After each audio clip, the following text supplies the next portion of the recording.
जय गोमाता मित्रांनो, आज आपण जाणून घेऊया देशी गाईच्या दुधाबद्दल.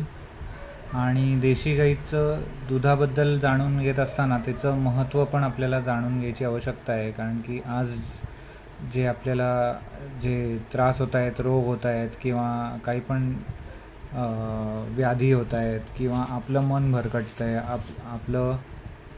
आपले जे गोल्स आहेत ते आपल्याला अचीव करता येत नाही आहेत किंवा जे गोल्सच चुकलेले आहेत म्हणा, ज्या चुकीच्या गोल्सच्या मागे आपण पडलेलो आहे, त्याची जी बुद्धी जी अयोग्य जी बुद्धी आपल्याला होती आहे, ज्या गोष्टीचा आपण रोज खाण्यापिण्यामध्ये आपण ते घेतो आहे, त्याच्यामुळे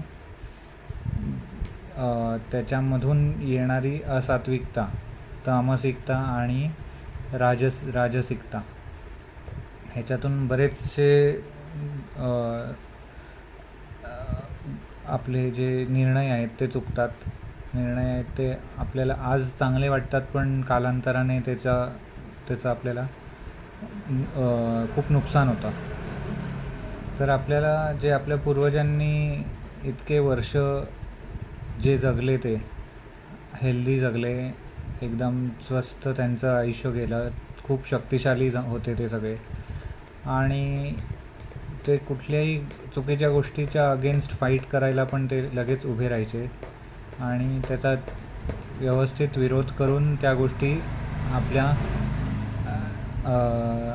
आयुष्यात येण्यापासून रोखायचे. तर अशाच त्या आपल्या देशी गाई ज्या आहेत त्या 1970पासून त्यांना आपल्या देशातून बाहेर करण्याचं काम चालू झालेलं. 1970मध्ये जे श्वेतक्रांती झाली, म्हणजे देशात वाढणाऱ्या पॉप्युलेशनच्या समोर आपल्याला तेवढं दूध अवेलेबल आहे की नाही आणि होत नाही आहे असं दाखवून आपल्या देशामध्ये जास्त दूध देणारे प्राणी, म्हणजे जसं की जर्सी, होलेस्टाईन, फ्रिझेन अशा जास्त दूध देणाऱ्या, म्हणजे दूध सदृश द्रव्य देणाऱ्या प्राण्याला आपल्या देशात एंट्री केली आणि सगळ्या शेतकऱ्यांना, सगळ्या गोपालकांना त्यांनी मोठे मोठे कार्यक्रम उपक्रम राबवून आणि त्यांचा जो हे आहे, काय म्हणतात त्याला, त्यांचं बीज आपल्या देशामध्ये प्रत्येक वेटरनरीला देऊन, प्रत्येक शेतकऱ्याला देऊन त्याचं प्रजनन आपल्या देशात करायला भाग पाडलं. आपली जी गोमाता आहे, देशी गोमाता, भारतीय वंशाची, जवळजवळ 360च्या वरती देशी गोवंश होता आपल्या देशामध्ये. आणि ब्रिटिश आल्यानंतर त्यातले 100 विविध गोवंश कमी झाले. त्याच्यानंतर ब्रिटिश गेले, त्याच्यानंतरही आपल्या देशातून खूप मोठ्या प्रमाणात देशी गोवंश कमी झाला, व्हरायटी ही कमी झाली आणि चांगले नंदी हे नष्ट होत गेले. लोकांनी नंदी जे होते किंवा बैल जे होते, नंदी एक असायचा गावामध्ये आणि बैल पण असायचे, ते शेतीमध्ये कामाला यायचे. शेतीमध्ये त्यांना म्हणजे राबवून घ्यायचा प्रश्न नव्हता, पण ते असेच फिरून सगळ्या जंगलाची, सगळ्या ह्याची, पिकाची, फळझाडां बागांची नासधूस करायचे. आणि त्याच्यामुळे मग आपल्या पूर्वजांनी ठरवलं की त्यांना कुठेतरी, त्यांनाही जगू द्यायचं, आपल्यालाही जगू द्यायचं, म्हणून त्यांना नांगरणीसाठी किंवा शेतीसाठी वापरायला चालू केलं. कोहलू म्हणून एक तेल घाण्या असायचा पूर्वी, की त्या कोहलूवर त्यांना गोलगोल फिरवून, म्हणजे त्याचं तेल हळूहळू ते गोलगोल फिरायचे, त्यांना चारा पाणी सगळं मिळायचं आणि ते आपल्याला त्याच्यातून निर्माण होणारं तेल आपल्या शरीराला, आपल्या सगळ्यांना ते खूप उपयोगी पडायचं. असं करून सगळ्यांचा विचार करून, सगळ्या प्राणी पक्षी आणि पर्यावरणाचा विचार करून आपण आपल्या पूर्वजांनी ती व्यवस्था राबवलेली. बैलगाडी असायची, त्याच्यामुळे रस्त्यांची आवश्यकता नाही लागायची. घोडे असायचे, भरपूर प्राणी पक्षी असायचे. त्याच्यामुळे त्याची बाकीच्या रस्त्यांची जे सिमेंटीकरण आज मोठ्या प्रमाणात चाललेलं आहे, ज्याच्यानी सुपीक जमीन तर वाया जात चाललेली आहे सगळी. म्हणजे तिचा उपयोगच आपण करू शकत नाही आहोत. सुपीक न राहता आपल्याला ती नापीकच झाली आहे, किंवा त्याच्यात आपण काही पेरलं तर येणारच नाही आहे. फक्त त्याच्यावर गाडी चालणार आहे हाच एक उद्देश आहे. आपल्याला सरळ चालता येईल, पण त्या सरळ प्लेन ह्याच्यावर चालण्याने आपल्यालाही अनेक व्याधी होतात. तर अशा विचित्र दिशेकडे आपण सगळे चाललेलो आहोत. त्याच्यामुळे आणि हेल्थवाईज तर आपल्या देशात तर अनेक रोग वाढत चाललेले आहेत, अनेक विकृत्या वाढत चाललेल्या आहेत, आणि त्याच्यातून काहीच होत नाही आहे. तर ह्या प्रकृतीचं, पर्यावरणाचं दोहन होतं आहे, त्याचं म्हणजे एक्सप्लॉयटेशन होतं आहे, म्हणजे प्रमाणाच्या बाहेर होत चाललेलं आहे. आता आज आपल्याकडे नद्याच नाही राहिलेल्या आहेत, त्याची गटारं झालेली आहेत, त्याचे नाले झालेले आहेत, आणि पुढे जाऊन खूप मोठ्या म्हणजे खूपच मोठ्या प्राकृतिक समस्या आपल्यासमोर उद्भवतातच आहेत, पण त्याच्याकडे आपलं दुर्लक्ष करण्यात येत आहे. हवा दूषित होत चाललेली आहे. जंगलं मोठमोठी जी आहेत ती सगळी इंडस्ट्रियलायझेशन म्हणा, आता मोठमोठे IT पार्क्स, नंतर सोयीसुविधांसाठी नष्ट करण्यात येत आहेत. याच्यामुळे जे प्राणी पक्षी, जे नैसर्गिक सौंदर्यता होती ती सगळी नष्ट होत चाललेली आहे. तर याच्यासाठी देशी गाईच्या दुधाचा कसा रोल ह्याच्यामध्ये असू शकतो आपण आता थोडक्यात पाहूया. तर देशी गाईचं एक जे हे स्ट्रक्चर आहे ते इथे तुम्ही बघाल की इथे तिच्या पाठीवर एक वशिंड आहे, असं उंचवटा आलेला आहे. त्याच्यामधून जी तिच्यामध्ये जी किरणं येतात सूर्याची, इतर ग्रहांची, इतर ताऱ्यांची जी किरणं येतात ती ॲब्झॉर्ब करते, आणि दिवसभर रानात नैसर्गिक चारा चरून ती आपल्याला त्याच्यामधून ती देशी गाईचं तिच्या वासरासाठी आणि आपल्या सर्वांसाठी हे दूध आहे, त्याच्यामधून ते आपल्याला देते.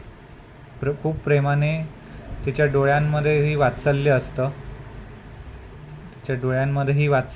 प्रेम असतं. तुम्ही बघाल तर तुम्ही जर्सी गाई बघा, होलिस्टाईन बघा, फ्रिझेन बघा, मिक्स ब्रीड बघा, म्हशी बघा, कोणत्याही इतर प्राण्याच्या डोळ्यात बघा तुम्ही, आणि आपल्या देशी गाईच्या डोळ्यांमध्ये आवर्जून पहा, जवळ जाऊन पहा. लहान बाळांना न्या, त्यांना दाखवा त्यांचे डोळे, त्यांची शारीरिक रचना त्यांना दाखवा. ही असं पाठून असा गोल असतो, आणि शेपूट मोठी असते, कान मोठे असतात, शिंग मोठे असतात छान. कधीकधी वेगळे पण शिंग येतात, ते त्या भौगोलिक परिस्थितीनुसार त्यांच्या शिंगांची वाढ होत असते. तिच्या गळ्याखाली अशी चादर असते, ही बघा चादर दिसते तुम्हाला, अशी चादर असते. त्याच्यामध्ये ती जे काही पॉयझनस गोष्टी तिच्या चाऱ्यामध्ये येतात तिथे ती स्टोअर करते, आणि तिला नीलकंठही म्हटलेलं आहे.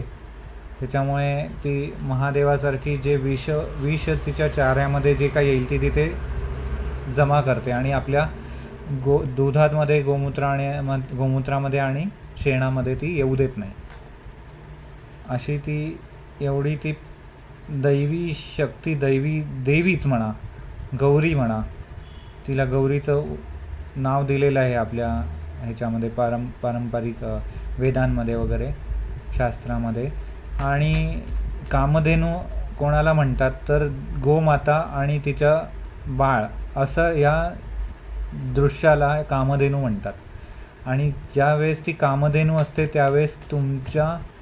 त्यावेळेस तुम्ही जर तिला पाळलं, तिची सेवा केलीत, म्हणजे तिचं दूध प्यायलात रेग्युलरली, तिचं गोमूत्राचा वापर केलात, तिच्या शेणाचा वापर केलात, तर तुमच्या मनातल्या इच्छा पूर्ण करण्याची तिच्यामध्ये कशी ताकद आहे. कामधेनू मनातली म्हणजे मनातली इच्छा पूर्ण करणारी. तर लगेच त्या इच्छा पूर्ण होत नाहीत, पण तुमच्या इच्छा ज्या आहेत त्या सात्विक होतात आणि सात्विक इच्छा ज्या आहेत त्या कोणालाच त्रास देत नाहीत, कोणाचं ते वाईट करत नाहीत आणि त्या इच्छा पूर्ण करण्याची क्षमता तिच्यामध्ये आहे. म्हणजे कुठली इच्छा तुम्ही मागाल की ती राजसिक आहे, लोकांना इतरांना त्रास देणारी आहे किंवा निसर्गाला पर्यावरणाला त्रास देणारी आहे, तशा इच्छा पूर्ण होण्याची तुम्ही अपेक्षा करू नका. कारण की ही गोमाता आहे ती खूप फिल्टर करते सगळ्या गोष्टींना. तिची प्रत्येक एक थेंब तिच्या दुधाचा, तिच्या गोमूत्राचा एक थेंब हा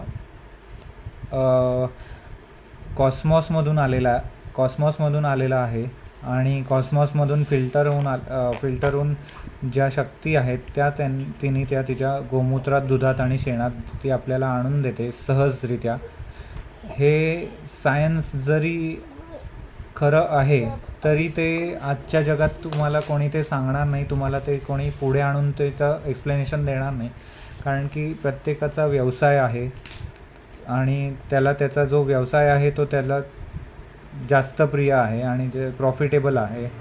आणि ह्याच्यामध्ये कसं आहे की ह्या गोष्टी वापरून तुमच्या आयुष्यामध्ये खूप चांगल्या गोष्टी, तुमचं हेल्थ चांगलं राहील, तुमचं मेंटल स्टेबिलिटी राहील, तुमचे संस्कार तुमच्या मनावर, तुमच्या शरीरावर चांगले होतील आणि हे संस्कार आपल्याला आपल्या पुढच्या अनेक पिढ्या ह्या आपल्या DNA मधून पास ऑन होतात.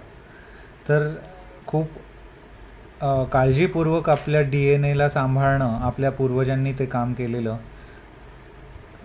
त्यांना धर्मात आपल्या या गोमातेला त्यांनी धर्मात बसवलेलं, जेणेकरून प्रत्येकाला हे एक्सप्लेनेशन देण्याची जी हे आहे, म्हणजे प्रत्येकाला ते एक्सप्लेनेशन देण्यासाठी जी कसरत आहे ती कसरत करायला लागू नये आणि त्यांनी त्याचे जीवन जगावं आणि हे एक्सप्लेनेशन नाही दिलं तरी त्यांनी त्याचं आयुष्य छानरित्या डिझाईन करून पुढे जावं. यासाठी फक्त त्यांनी गोमातेला आणि बऱ्याचशा आपल्या अशा ज्या पारंपरिक शास्त्रीय गोष्टी आहेत त्यांना धर्मात बसवलेलं, म्हणजे जसं की ते रिच्युअल्समध्ये बसवलेलं की तुम्ही पंचगव्य प्राशन करावं असं प्रत्येक पूजेच्या आधी सांगतात किंवा प्रत्येक मोठ्या कार्याच्या आधी पंचगव्य प्राशन सांगितलेलं आहे.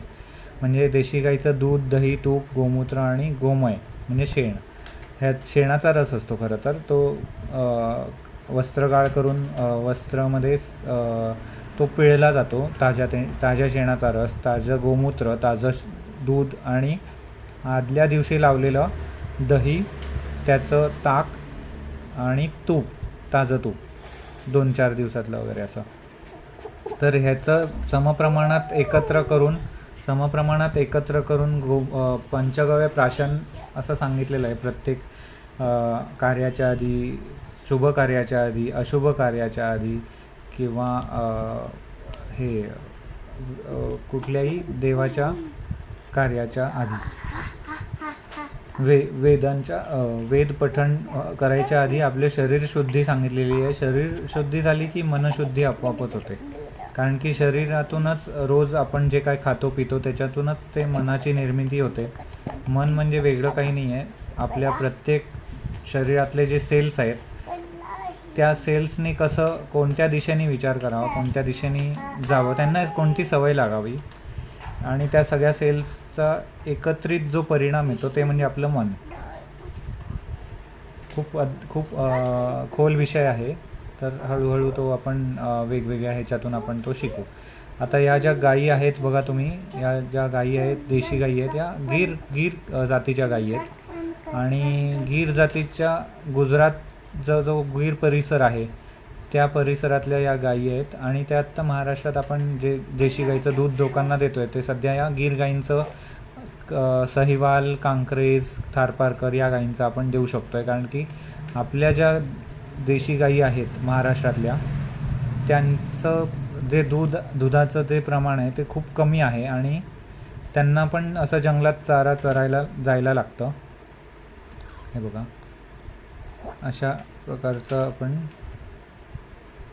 गायींच्या अशा नैसर्गिक चारा चरणाऱ्या गायींचं दूध आपण पुरवतो आणि तेच त्या वनस्पती जे काही त्यांना योग्य वाटतं ते सगळं ते खाऊन चाऱ्यामध्ये ते सगळं खाऊन आपल्याला त्या दुधामध्ये त्याचे औषधिक गुणधर्म ते आपल्याला देतात आणून,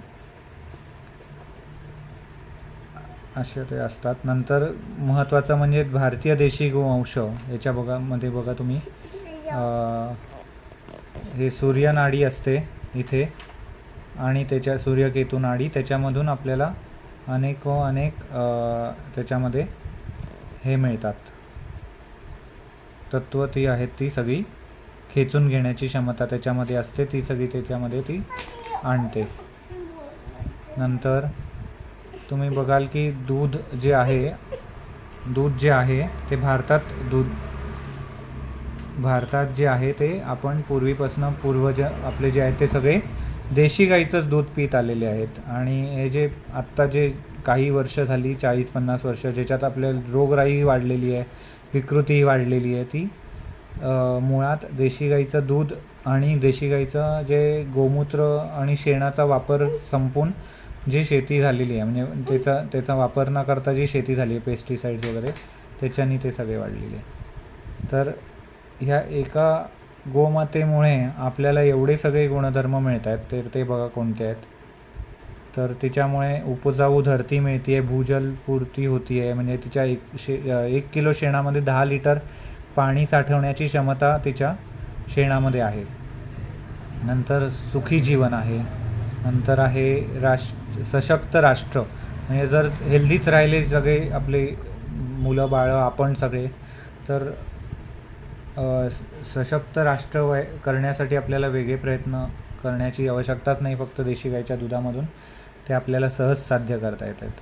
दुधामधून म्हणजे दुधाच्या पुढच्या प्रोसेसमध्ये म्हणजे तुम्ही जर त्याचं दही लावलं छान रोज आणि त्याचं दही खाल्लं, विटॅमिन B12 वगैरे ते सगळे मिळतात आणि कॅल्शियम मिळतं, असे सगळे प्रोटीन्स तर खूप मोठ्या प्रमाणात मिळतं आणि B12 वगैरे सगळे जे आत्ताचे पूर्वीचे लोकांनी हा सगळा अभ्यास तुमच्यासमोर नाही आणला, कारण की धर्मात बसवलेली गोमाता, आणि हा विचार करण्यामागे त्यांनी तेवढा त्याच्याही पूर्वजांनी खूप काम करून ठेवल्यामुळे एवढं सगळं ज्ञान प्रत्येक वेळेस प्रत्येक पुढच्या पिढीला देणं आवश्यक नाही वाटलं, कारण की तोपर्यंत आपल्या देशावरती कोणता हल्ला नव्हता झालेला. तोपर्यंत आपल्या देशामधून जी मूळ आहे आपलं, म्हणजे भूमाता आहे, गोमाता आहे, तुळस माता आहे, ह्या सगळ्या ज्या माता कारण की त्या पोषक आहेत आपल्यासाठी. म्हणजे आईनंतर आपण आईचं दूध पिऊन झाल्यानंतर आपण गोमातेचं दूध पिऊ शकतो आणि भूमातेतून येणाऱ्या गोष्टींचं आपण ते अन्न खाऊन आपण आपलं आयुष्य सुकर आणि आनंदी, हेल्दी आणि चांगलं करू शकतो. बल एवं स्वास्थ्य, नंतर ज्ञान एवं बुद्धी, म्हणजे तुम्ही एवढी बुद्धी काय येते फक्त गोमातेच्या सोबत राहिल्याने, गोमातेची सेवा केल्याने, गोमातेचं दूध रोज प्राशन केल्याने. तर तुमच्यामध्ये असलेले टॉक्सिन्स, शरीरामध्ये असलेले टॉक्सिन्स जरी बाहेर निघाले, रोज पोट साफ होणं हे खूप मोठी गोष्ट आहे. की आपल्याला ज्ञान हे बाहेरून देण्याची आवश्यकता नाही आहे. आपल्या आतमध्येच सगळं जग सामावलेलं आहे, त्याच्यामधूनच आपल्याला सगळं ज्ञान मिळतं खरं तर. पण आत्ताचं जे आहे जग, की कमर्शियल जग आहे, त्याच्यामुळे जे ज्ञान आपल्याला बाहेरून डंप केलं जातं आहे आपल्या मनामध्ये, आपल्या बुद्धीवरती, तर ते जे आहे ती गुलामी आहे. की आपण असं समजतो की बाहेरूनच आपल्यामध्ये डंप केलेलं ज्ञान आहे ते आपल्यासाठी अयोग्य आहे. तर आपल्या प्रत्येकाची एक आज्ञाचक्र आहे, आपल्याला एक अँटेना दिलेला आहे, पिट्युटरी ग्लँड म्हणून, इथे जिथे मी कुंकू लावलेलं आहे. तर तेही आपलं भ्रष्ट झालेलं आहे, आपलं करप्ट झालेलं आहे. त्याच्यामुळे आणि पोट बिघडल्यामुळे, कॉन्स्टिपेशन झाल्यामुळे आपल्याला कुठलंही ज्ञान हे योग्य की अयोग्य हे ठरवता येत नाही, आपल्यासाठी किती ते योग्य आहे. आणि आपल्याला कोणत्या दिशेने जायचं आहे त्यासाठी कोणतं ज्ञान योग्य आहे ह्याचंही आपल्याला बुद्धी होत नाही. त्याचं कारण कॉन्स्टिपेशन आहे, बद्धकोष्ठता आहे. धार्मिक गती मिळते. म्हणजे आपल्या धर्मात बऱ्याच गोष्टी आहेत, बरंच सायन्स आहे जे आता वेस्टर्न सायन्स हळूहळू उलगडतं त्यांच्या प्रॉफिटप्रमाणे. सात्विक चेतना मिळते. आता देशी गाईच्या ज्या दुधामध्ये जे आहे ते 2 गुण अधिक आहेत बाकीच्या कोणत्याही दुधापेक्षा. ते म्हणजे चेतनाशक्ती आणि प्राणशक्ती. ही बाकीच्या दुधांमध्ये नाही आहे. बाकीच्या दुधांमध्ये फक्त तुम्हाला काही घटक मिळतील, पण चेतनाशक्ती आणि प्राणशक्ती ही जी आहे, प्राण ऊर्जा, ती देशी गाईच्या गोमातेच्या म्हणजे तिचं जे दूध आहे ते आपल्या आईनंतरचं सगळ्यात प्युरेस्ट दूध आहे. प्रभावी औषधी. आईचं पण आत्ताचं जे दूध आहे, आत्ताच्या आयांचं जे दूध आहे आपल्या, तर तेही आज त्यांच्या आहारामुळे खूपच बिघडलेलं आहे. खूपच ते पॉल्यूट झालेलं आहे. त्यांचा आहार पौष्टिक नसल्यामुळे खूप त्याच्यामध्ये पण आता असे शोध येत आहेत की त्याच्यामध्ये प्लॅस्टिक पार्टिकल्स, नॅनो पार्टिकल्स त्यांच्या दुधामधून येत आहेत. स्तनांमधून जे दूध येत आहे बाळांसाठी पुढच्या, त्याच्यामधून ते येत आहेत. आणि आता तर दूधच येणं कमी झालं आहे. नंतर माता होण्याची ही लाज वाटते, किंवा त्यांना वेळ नाही आहे त्यांच्या करिअरच्या समोर. त्यांचं करिअर त्यांच्यासाठी खूप मोठं ठरतं आहे. तो विषय आहे, खूप मोठा आहे. हळूहळू बोलू आपण सगळ्या विषयानं. नंतर जलवायू संतुलन होतं गोमातेच्या पालनामुळे. मित्र जीवो की वृद्धी होते. म्हणजे बाकीच्याही दूध जे आहे ते फक्त मानवासाठी नाही आहे, तर भूमातेसाठी आहे. भूमातेमध्ये राहणाऱ्या अनेक जीवांसाठी आहे. नंतर या प्रकृतीमध्ये राहणाऱ्या अनेक जीवांसाठीही गोमाता दूध सोडते. ती तिच्या थनांमध्ये दूध राखून ठेवू शकत नसते, कारण की दूध म्हणजे खूप मोठं प्रोटीन आहे, आणि प्रोटीन जर सडलं त्या थनांमध्ये तर तिचा मृत्यू होऊ शकतो. म्हणून तिच्या बाळाला मिळालेल्या दुधानंतर तिला उरलेलं दूध सोडून द्यायला लागतं.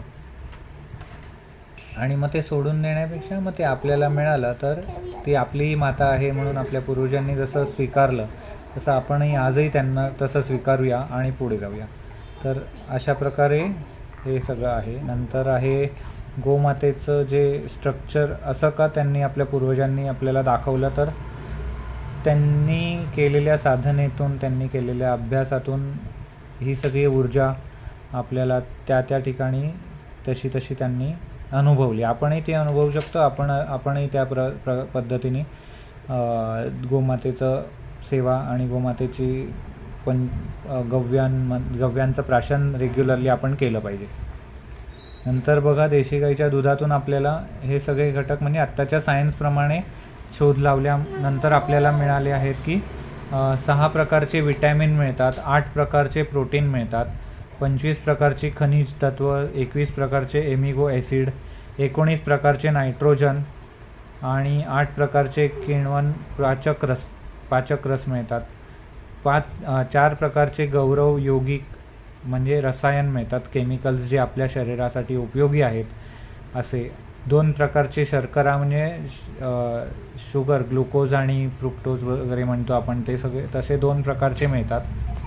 आणि त्याच्या डायबिटीसला काही म्हणजे डायबिटीस वाढत नाही त्याच्यामुळे, किंवा कॅन्सर, डायबिटीस हे त्याच्यामुळे वाढत नाही. वाढलेलं असेल तर त्याचं कमी करण्यासाठी आपल्याला दुसरे काही औषधी आहेत, उपाय आहेत, ते करून कमी करता येतं. आणि ह्या दुधाने त्याची वाढ होत नाही. त्याच्यामुळे हे दूध तुम्ही डायबिटीस असेल तरी पिऊ शकता. हेरिलाइड शुद्धी समृद्धी स्मृतिवर्धक म्हणजे हेरिलाइड जो घटक आहे त्याच्याने आपल्या शरीराची शुद्धी होते. शुद्धी झाल्याने आपल्या शरीराला एफर्ट्स पडत नाहीत कुठली गोष्ट आठवण्यामागे, कारण की जे त्रास असतात आपल्या शरीरामध्ये त्याच्यामुळेच आपली बुद्धी ही कमी होत असते. म्हणजे आपण आठवण काढतो तर त्या त्रासाचाच काढतो. जर ते त्रासच नसतील तर आपल्या आपली बुद्धी ही चांगल्या गोष्टींच्या स्मृतीमध्ये लागते. स्टोगटाईज रेडिओ औधमीकारक म्हणजे जे रेडिएशन्स आहेत, सूर्यामधून पण काही रेडिएशन्स येतात. ओझोन लेअर आहे त्याच्यासाठी प्रोटेक्ट करायला, पण तेही आज आपलं ब्रेक झालेलं आहे. अनेक वाईट किरणे आजकाल आपल्या आपण जे वापरण्यात येत आहेत आपल्या गोष्टी, म्हणजे जसं की टेक्नॉलॉजी आहे आणि इतर काही गोष्टी आहेत, केमिकल्स, रसायनं आपल्या शरीरामध्ये किंवा आपल्या वातावरणामध्ये आपल्या आजूबाजूला लोक वापरत आहेत किंवा इंडस्ट्रीजमध्ये वापरले जात आहेत. त्याच्याने जे रेडिओ ॲक्टिव्ह गोष्टी आहेत, जे हानिकारक रेडिओ ॲक्टिव्ह गोष्टी आपल्याला त्रास देतात, ते ह्या दुधाच्या प्राशनाने आपल्याला त्रास देऊ शकत नाहीत. कारण की आपली स्किन, आपली प्रोटेक्शन लेअर आपल्या शरीराच्या अवतीभोवती त्याच्याने निर्माण होतं. MDGI म्हणजे कॅन्सर विरोधक आहे. केरोटीन म्हणजे स्वर्णमी तत्व, म्हणजे आत्ताच्या जगात जे वॅक्सिन्स वगैरे घेतो आहे किंवा हे घेतो आहे, काही औषधं घेतो आहे प्रोटेक्शनसाठी, तर मग त्यांची आवश्यकता नाही पडत. कारण की हे जे आहे गोमातेचं दूध, शुद्ध सात्विक दूध, केमिकल न टाकलेलं, काहीही न टाकलेलं, प्रिझर्वेटिव्ज न टाकलेलं, तर असं ते दूध आहे, ते दूध आपल्याला आपलं संरक्षकच आहे. वेगळी अशी कुठली गोष्ट आपल्याला आवश्यक नाही आहे घ्यायची. नंतर हे जे दूध आहे ते आहे शुद्ध आहे, सात्विक आहे, पौष्टिक आहे, पूर्ण अन्न आहे, ताजं असतं, अँटी एजिंग तर करतंच ते. कारण की एजिंग करणारे घटकच आपण जर टाळले तर, आणि बाकीच्या ह्याच्यातून जर जात असतील आपल्या खाण्यापिण्यातून, जे आज टाळणं थोडं कठीण आहे, आता आपण त्याच्यावर प्रयत्न करतो आहे की तेही टाळून आपण कसं पुढे जाऊ. रानात चरणाऱ्या गोमातेचे आहे, असं सगळं शुद्ध आपण पुरवत आहोत. चविष्ट असतं, आरोग्यवर्धक असतं, मलाईदार असतं, अजून काय हवं. तर असं जे दूध आहे ते आपण पुरवतो. आपण ह्यासाठी पुरवतो आहे की प्रॉफिटसाठी नाही, पण आपल्या सगळ्यांना चांगलं शुद्ध दूध मिळावं, शुद्ध अन्न मिळावं. जे आज आपल्याला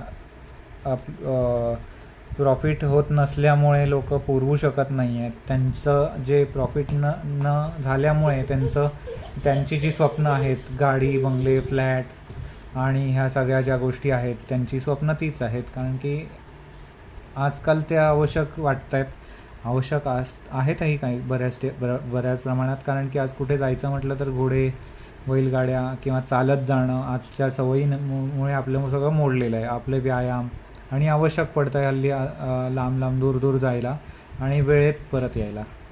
तर त्यामुळे त्या गोष्टी वापरणं आजकाल थोडंसं अनिवार्य झालेलं आहे, वाटत असल्यामुळे त्याचा वापर आहे.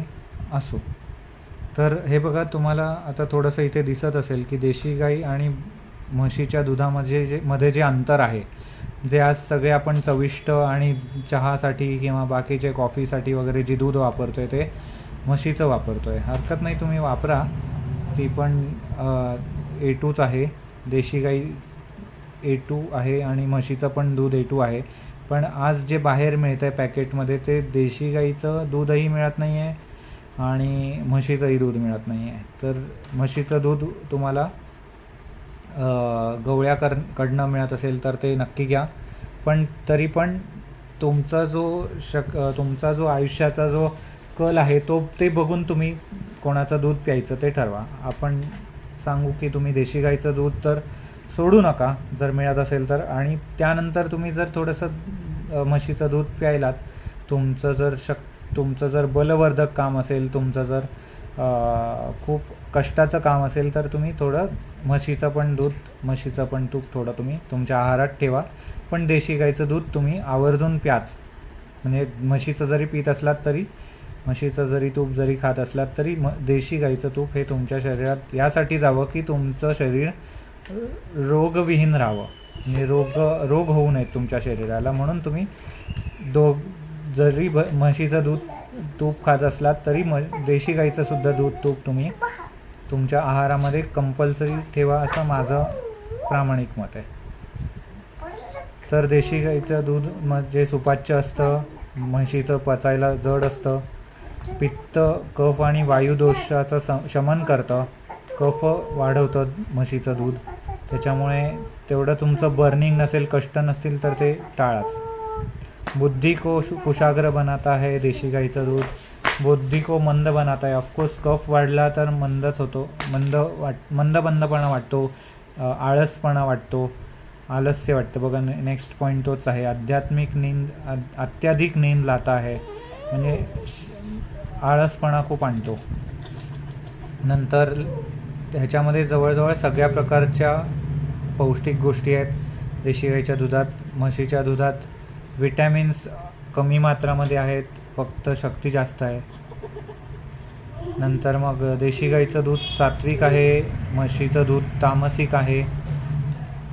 ह्याच्यात देशी गाईच्या दुधात स्वर्णक्षार असतं आणि म्हशीच्या दुधात नसतं, जे की इम्युनिटी जे म्हणतो आपण ते देशी गाईच्या दुधामध्ये आहे, म्हशीच्या दुधामध्ये नाही आहे. गाय अपना बछड़ा देखकर, स्नेह देखकर, वात्सल्य से भर के दूध देती है. भैंस खुराक देकर दूध देती है. आता खुराक देखकर दूध देती आहे म्हणजे प्रॉफिट बघितलं की माणसाला काम करावं असं वाटतं, पण देशी गाईचं दूध पिणाऱ्याला रेग्युलरली म्हणजे सातत्याने कायम तो वर्षानुवर्ष पीत आला तर त्याला प्रॉफिट बघून नाही ते कुठलं काम करावं असं वाटणार. तो काम करत राहणार आणि प्रॉफिट आपोआप निर्माण होत राहणार. सो त्या पद्धतीने आपल्याला आपली पुढची पिढी निर्माण करायची. सो बघा तुम्ही, मी आपलं सांगतो, पण आपल्याला सगळ्यांना मिळून ठरवायचं जे योग्य आहे ते घेऊन आपल्याला पुढे जायचं.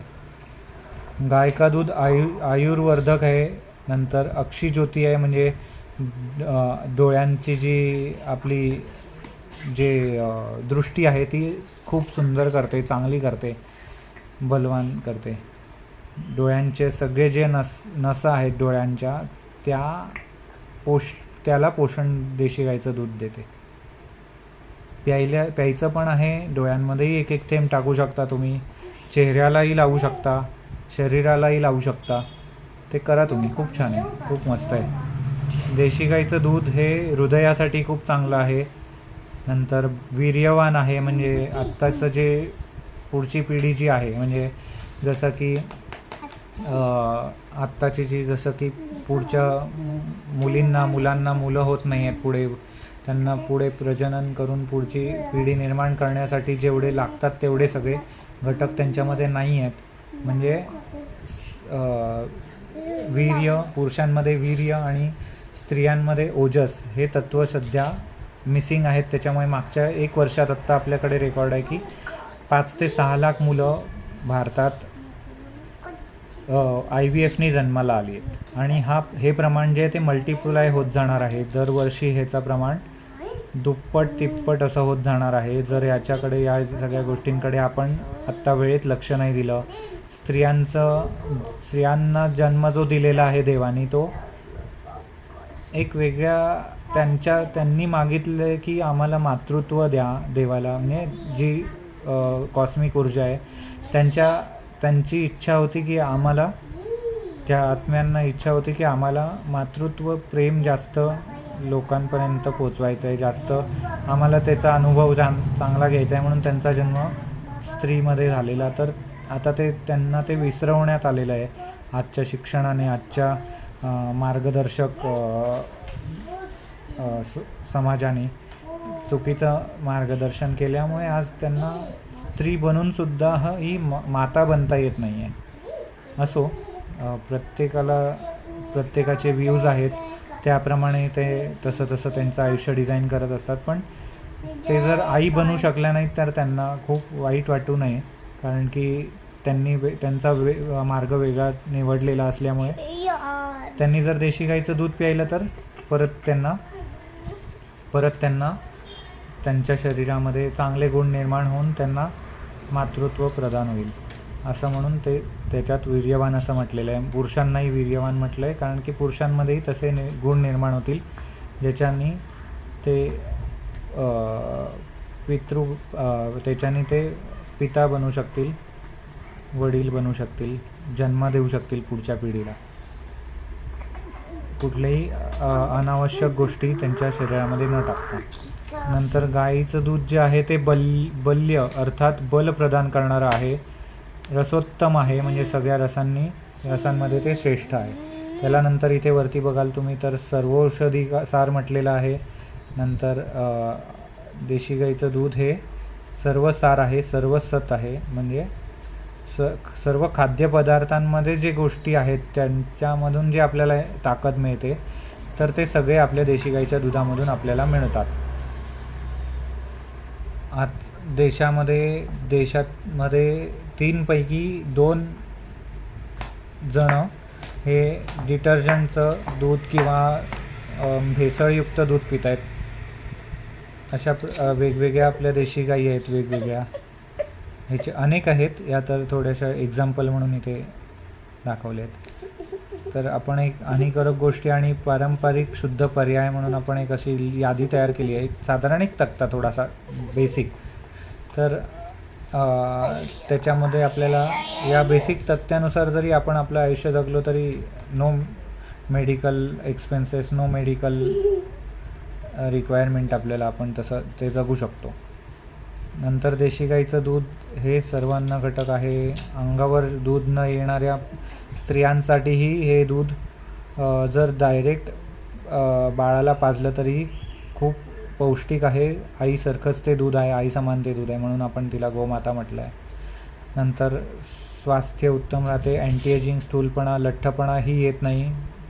नंतर कॅल्शियमचं प्रमाण भरपूर असल्याने हाडांची चांगली वाढ होते. मधुमेह, रक्तदाब, हृदयरोग, ऑटिझम अथवा जॉईंट पेन अशा दुर्धर व्याधींवर ते उपयुक्त ठरते. हे बघा, ही जी जर्सी आहे किंवा जी 7 आकडा आहे, हा बघा, हा 7 आकडा आहे. 7 आकड्याच्या प्राण्याचं दूध आपल्याला प्यायचं नाही आहे. आपल्याला प्यायचं आहे देवाने नैसर्गिकरित्या निर्माण केलेल्या गोमातेचं दूध, जिच्या पाठीवर वशिंड आहे, जिची पाठ गोल आहे, शेपूट मोठी आहे, गळ्याखाली चादर आहे, डोळ्यामध्ये वात्सल्य आहे, रानात चरणाऱ्या अशा गोमातेचं दूध आपल्याला प्यायचं आहे. तर अनेक व्याधींवर हे दूध आपल्याला खूप उपयोगी पडतं. हे दूध प्यायल्याने हे रोग होत नाही, दूध प्यायल्याने हे रोग झाले असतील तर तेही बरं करण्याची क्षमता या दुधामध्ये आहे. जसं की स्किझोफ्रेनिया, मेंदूचे रोग, नंतर मग जीर्णज्वार, क्रॉनिक फीवर, नंतर बद्धकोष्ठता, नंतर स्किनचे प्रॉब्लेम्स, दौर्बल्य, कमजोरी, हे सगळे रक्तामध्ये पित्त निर्माण होणं, हे सगळे जे रोग आहेत, गर्भस्राव होणं, अस्थिभंग, हाड मोडणे वगैरे, फ्रॅक्चर, हे सगळं हे दूध पिणाऱ्या, TB वगैरे, हे सगळे रोग जे आहेत हे सगळं आपलं देशी गाईचं दूध पिणाऱ्या व्यक्तींना होत नाही, त्यापासून हे दूर राहतात. त्याच्यामुळे आपल्याला परत एकदा देशी गाईच्या दुधाच्याबद्दल जी माहिती दिली, फारच थोडी दिली, पण हळूहळू बाकीच्याही गोष्टींबद्दल माहिती देईन. देशी गाईच्या दुधाबद्दलही परत पुन्हा अजून जास्त माहिती तुम्हाला पुरवेन. धन्यवाद.